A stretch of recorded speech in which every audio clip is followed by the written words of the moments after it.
So the question is, do we want a bestseller or a best reader when it comes to using our own business book?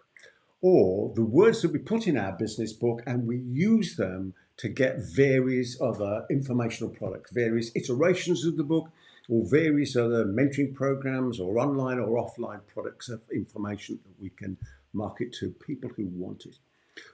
And the key comes down to not buying into the BS that's in the marketplace at the moment.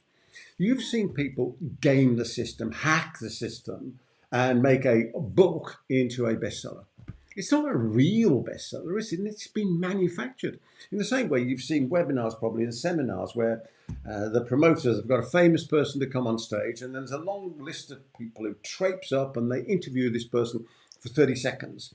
And then they can put on their blog, on their bio, on their webpage, on their social media that they've interviewed this person.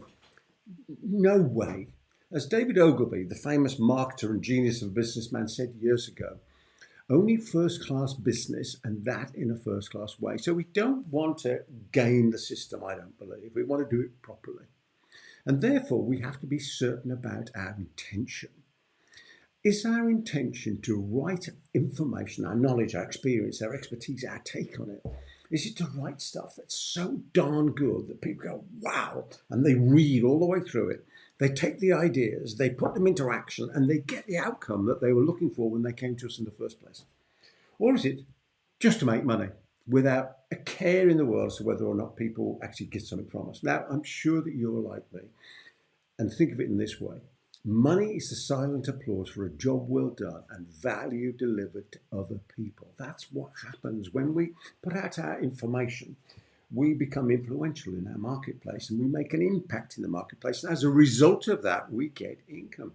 That's the way that it works when we do it properly. But how can we do it? How can we improve our opportunities to get it done in that way? Well, something I learned from Dan Sullivan and Joe Polish years ago on one of their podcasts, 10 Times Talks, was this.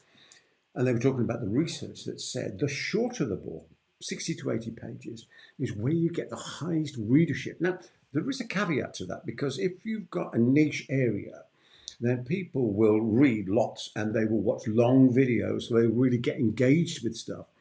But normally, to get people who aren't massively engaged to start with, to be engaged and then continue through to the end, get the information into short bites. If you're going to write a business book, write it between 60 and 80 pages, and that's what's going to make the difference. I think when we're thinking about using our book for marketing, we want to think of it in this way. How many clients do you actually need in order to get the lifestyle that you want? You see, the mistake I see people make is they go, this is how much money I've got, and therefore this is the life that I can lead. No, totally, utterly wrong. This is the life I want, and this is how much money I need in order to be able to live that life. And therefore, to get that amount of income, money's the silent applause for a job well done. It's the something we get as a result, not the reason we do, it's the result. Therefore, I need this many clients.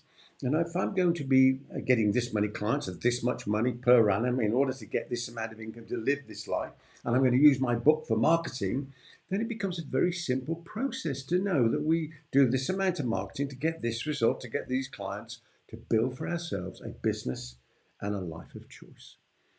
Some people only buy our informational products for entertainment. You've done it and I've done it. I'm sure that we've bought an informational product, thought, oh yes, that is the next best thing I'm going to have, and then we don't follow through. And the way we can get people to follow through is to give them information in short amounts. Anyway, enough of it, otherwise I'm going to be breaking the golden rule, aren't I? I know you can take this idea away and use it. I know absolutely it can make such a difference in your life by aiming to be the person who creates a best reader, a best watched, best read, not just best sold. My name's Peter Thomson. I wish you every success in all your adventures in life. Oh, by the way, I show people how to write, create and market informational products, starting by writing your own book inside 10 weeks and actually massively less. There'll be a link somewhere on here if you want to have a look at it. I'll see you on the next one. Goodbye for now.